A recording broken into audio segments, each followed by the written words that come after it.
So here at my home I have secondary water, and secondary water is not culinary. You cannot drink it. It doesn't come straight from the house. It comes through a secondary line, and our water comes from about 30 miles away from a reservoir up in the canyon.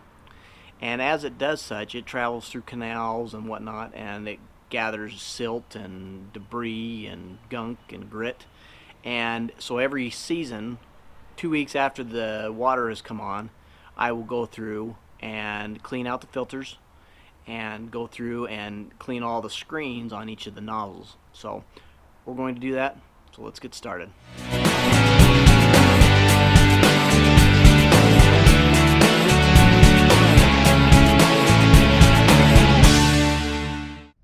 Okay, so never mind that weed there, it'll be gone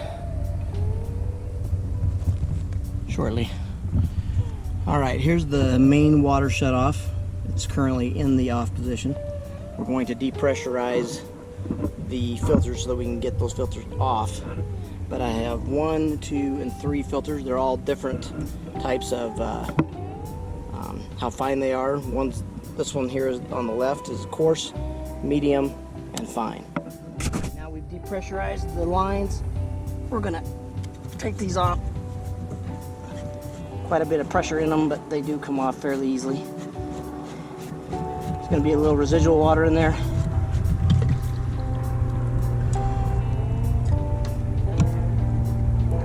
Not too bad this year. We got a little bit of moss. A little moss.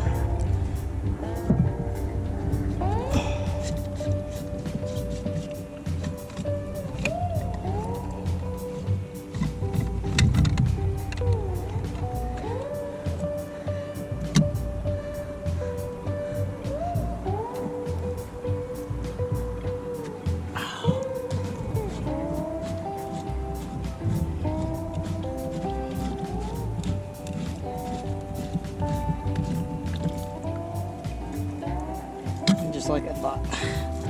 There's the one that's super clogged, and this is the one that can cause you a lot of problems. But it helps save your nozzles from getting grit and gunk in it.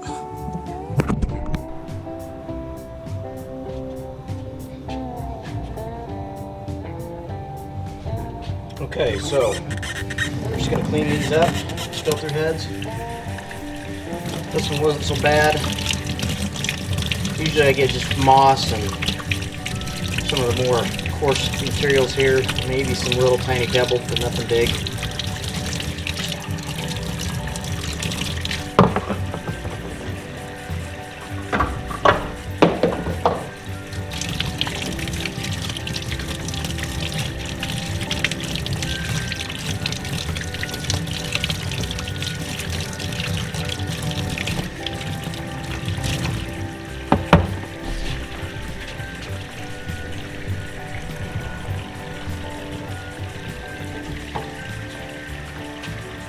And then this one's the thick, nasty one with all the excess junk. When this clogs up, you will lose pressure to your heads and your nozzles, just because it's not able to allow everything to flow properly.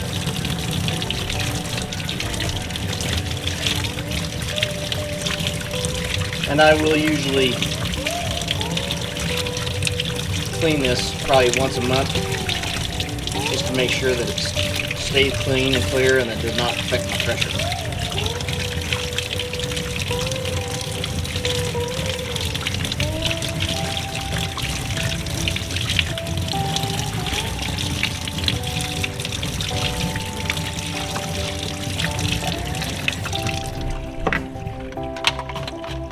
There we go. All clean. Okay, so one of the things I do that's a little probably over the top, as you can see how dirty and nasty those are. I like to clean them out at the beginning of the season so that they are clear, and it gives a little bit more clarity when you do look to check them. And just simple watering is going to cut it. So I do take a little bit of dish soap. Worst case scenario is I get a little surfactant through the line, but no big deal.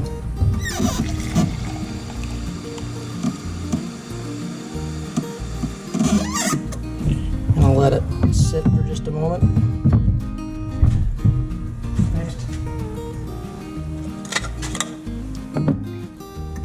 everything. I'm not sponsored by this soap company.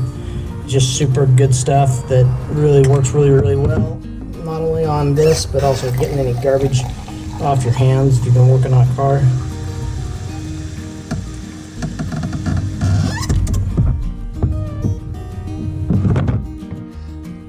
Well, not everything goes the way you want.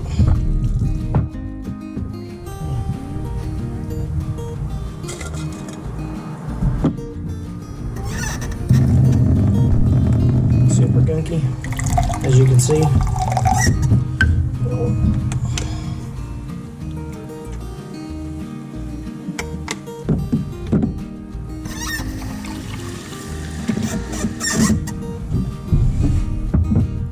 Now, since I've let this one sit for just a minute or two, we're just going to take an old Scott Wright pad.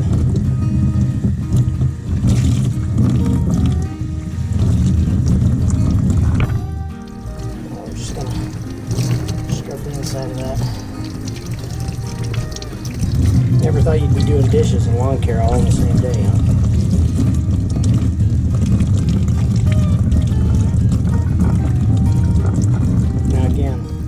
Probably maybe a little bit over the top, probably not necessary or needed, but I like to be able to see what's in that.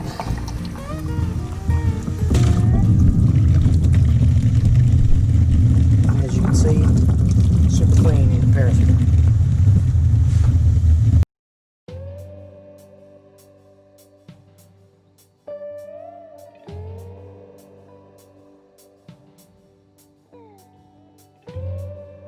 Okay, now that we've got those clean, now it's just replacing the filters. There's the fine, the medium, and the coarse. And then we'll screw those collars back on. Okay, just put these back on by simply just making sure they're in there nice and square. And just threading them back on.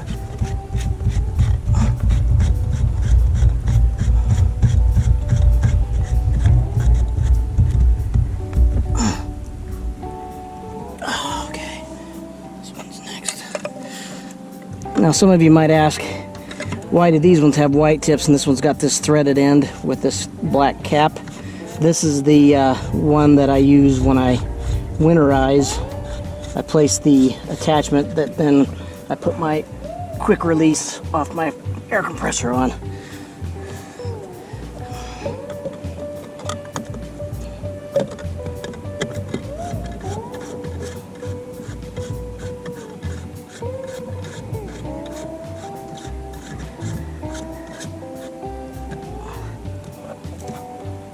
Always make sure that you check them and make sure they're tight, but you don't want them so tight that they won't come off.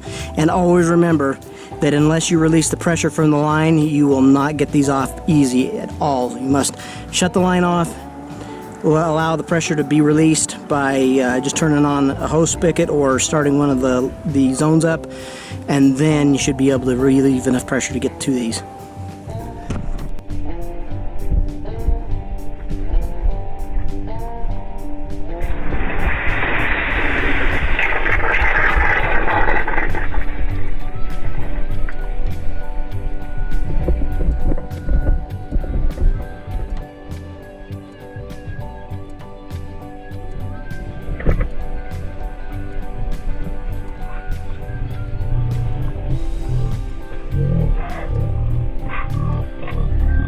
Have to put the new washer on that one, make sure it's sealed. But as you can see, all the things floating around in there. When the line starts to flow, this collects a lot of gunk and a lot of dirt over time, so always make sure you're checking your filters, especially with secondary lines.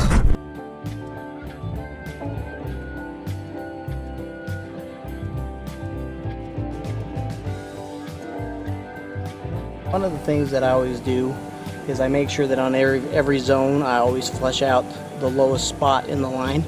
So we're going to do that right now. Now this little tool, when you place it on there, it clamps it and doesn't allow the head to come down, or the nozzle to come down, excuse me. But okay, hit it. But you can already see the junk coming out. We want all this stuff flushed until it's clear and clean, because all that sediment has been left over in the line from the prior year.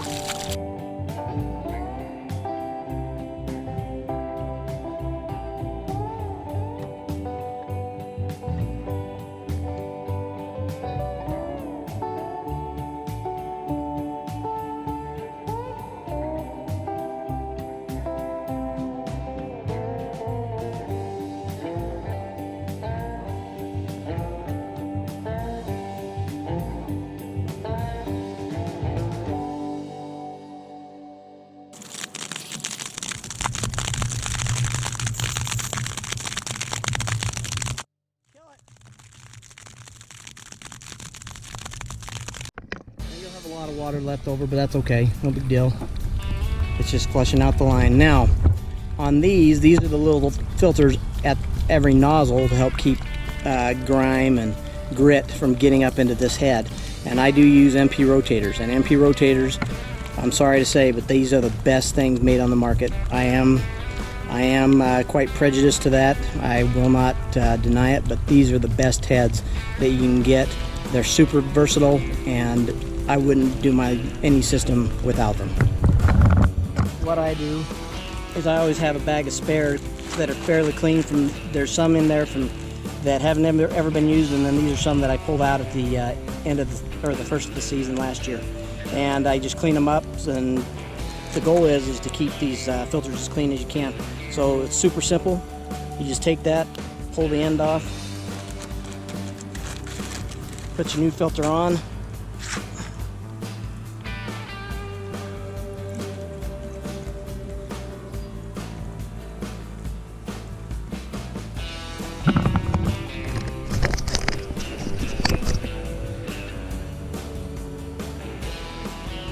Just take the nozzle,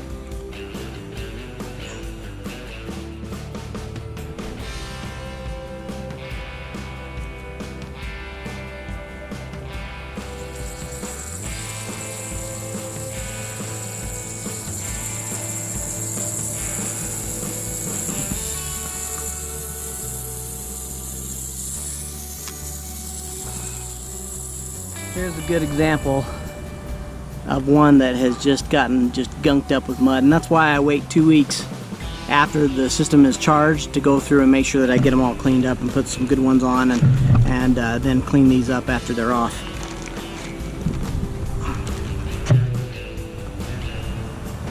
This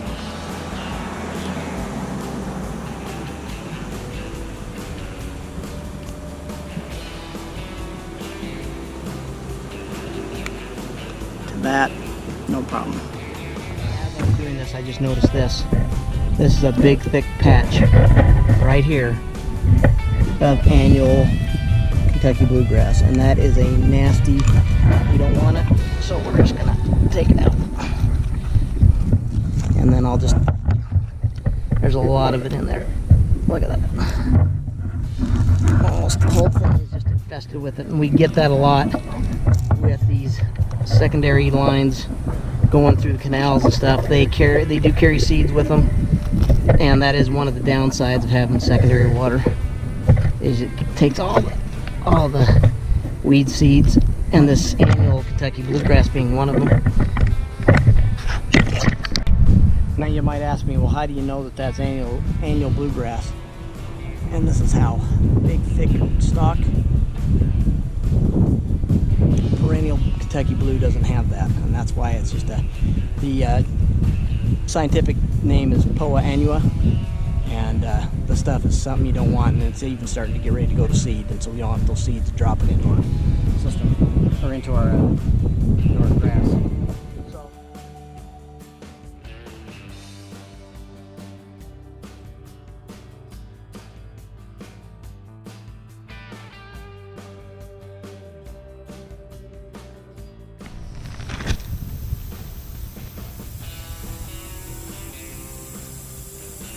okay, new zone. We're gonna flush this one. All right.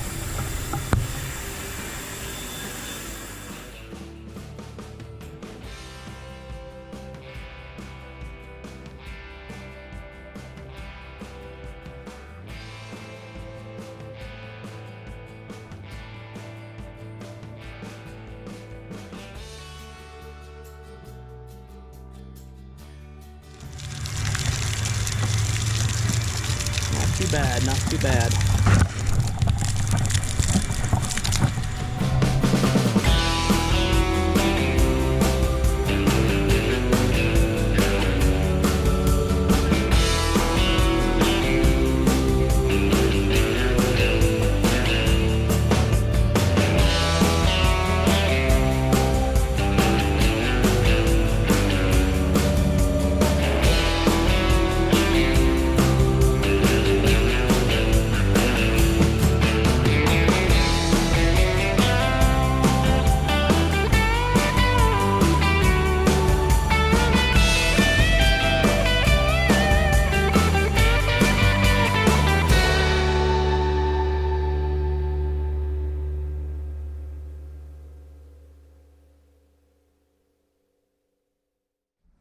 Hey, thanks for watching. Please hit that subscribe button and hit that notification bell for notifications on any future videos being posted. Also, like, share with your friends, and comment down below. It really helps. And we'll see you in the next one.